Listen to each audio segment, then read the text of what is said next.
At ayun. Excuse me. Ah, Good morning guys. Good morning, good morning. TA muna tayo kay BTC kung ano bang nangyayari ngayon. So, hmm,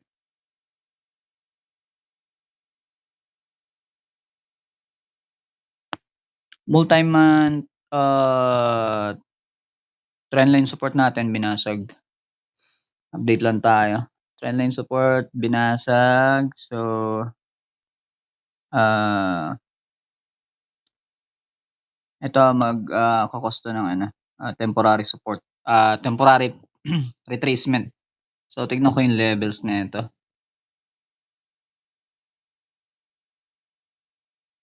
Okay. Mhm, kung saan pambababaan. Mhm, 7.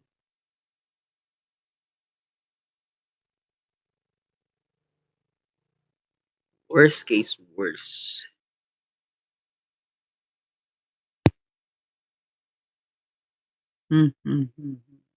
Possible support.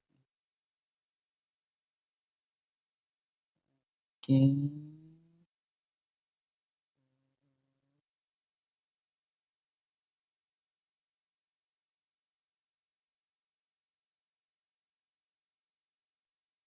Um,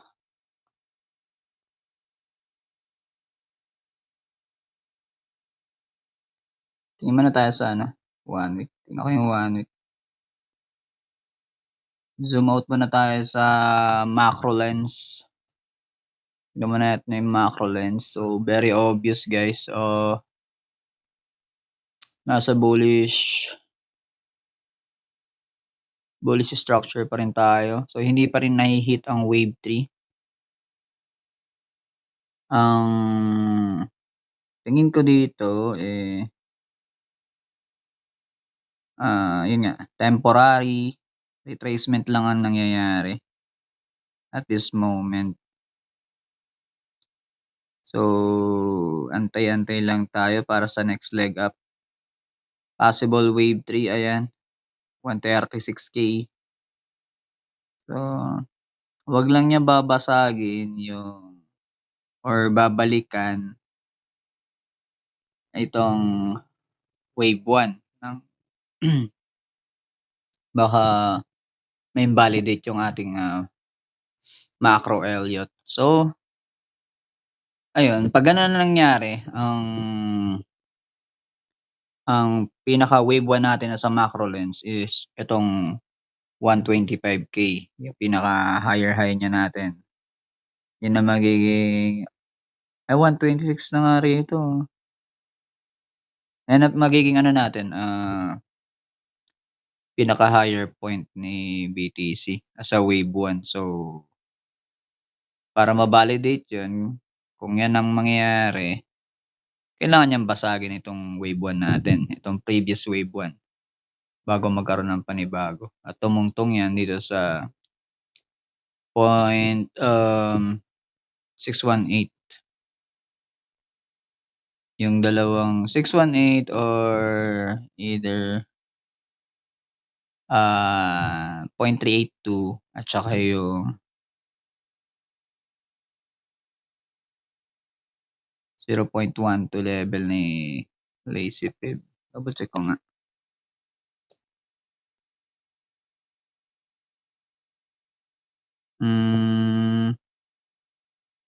Okay, yun na nga. 0.12 level. Ang sagad pala. So, 0.214 yung mas malapit sa ano. So, yun yung mga key level zone ni BTC kay Lazy Pib. So, yun ang forecast natin sa ano, macro lens. So, yun yung isang scenario pag in-invalidate niya itong impulse natin. So, yung isa, pag hindi naman siya drain up dyan sa area yan at maglaro lang siya dito sa area ng below 100, below 102 kasi possible niyan.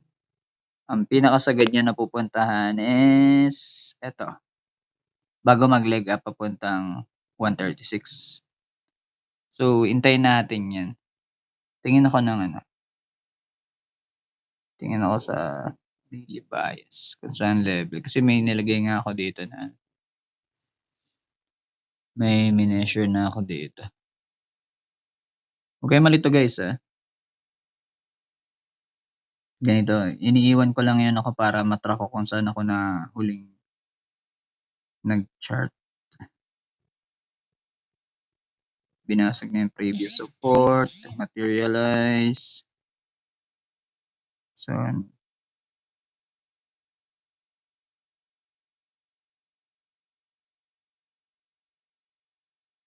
yan, temporary ano lang talaga.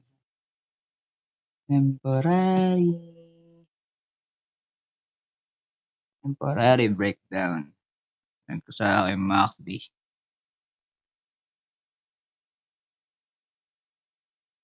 Pero sa MACD, nagsisimula na yung momentum. Baka ito na yung ano.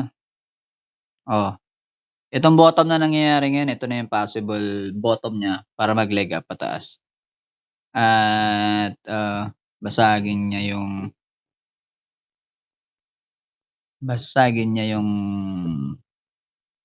126K natin. So, ayan. Double check ko lang din. Okay. Lagay natin ng anchored. Basta anchored.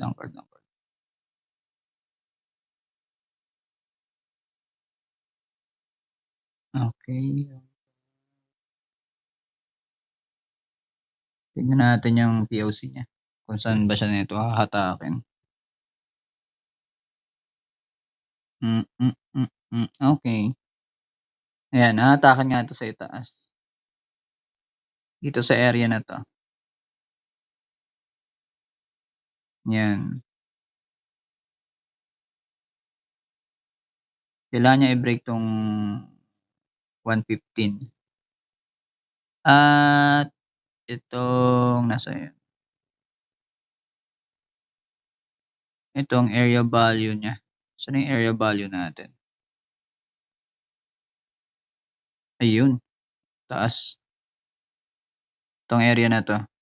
Kailangan basagin niya to. Itong blue line ko dito. Para mag-pump na siya. Yan ang tingin ko dito. Yan yung mga kailangang levels na kailangan niyang basagin bago na to magtuloy-tuloy. So, yun. Kung magtuloy-tuloy na kasi dahil nga merong cut rate sa darating na araw, October 29, yun. Yun yung aantayin natin, magkakaalaman kung magda-drop ba 'to. Kung baka ito yung ang gawin nito mag-pump hanggang dito sa 115 then drop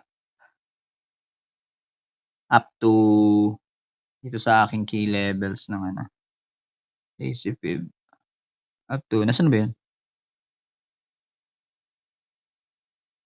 Okay, ito. Up to 96K ang aking iniintay. Para ang pinaka next bottom ko. Yan ang aking iniintay diyan.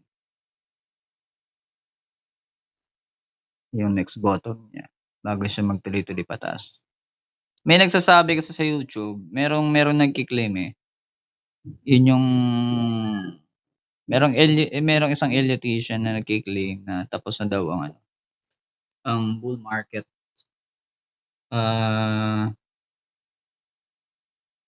Tapos na daw ang bull market, natapos na daw yung wave 5. So, currently andito na tayo sa papuntang wave A correction. So, mag-aantay tayo ng another leg up para mag-form yung B correction to continue sa B correction. Yung ABC pattern ng Elliott. So, yun. Yun yung mga tingin ko na possible mangyayari sa mga darating pang araw at buwan. So, yun lang muna tayo sa ngayon.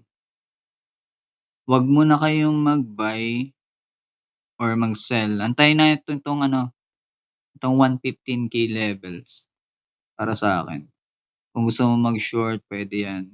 Pero tignan mo rin yung other, confluence bago ka execute ng mga or kung pattern basis ka, tignan mo kung may pattern na magsu-support ng selling signal. So, yun lang muna tayo sa ngayon. Well, para sa akin bullish pa rin 'to. Antayin ko lang 'yan. Magso-short tayo sa wave 3. 'Pag nagpunta ng wave 3 'yan, diyan ako magso-short. Waiting game lang talaga. Wala tayong ibang gagawin. Yun lang talaga. So, yun. Dun sa mga ano, sa yung mga ano natin sa mafia traders, anong tawag nito? Tuloy-tuloy lang guys. I-exercise niyo yung ano, yung knowledge na na-acquire niyo.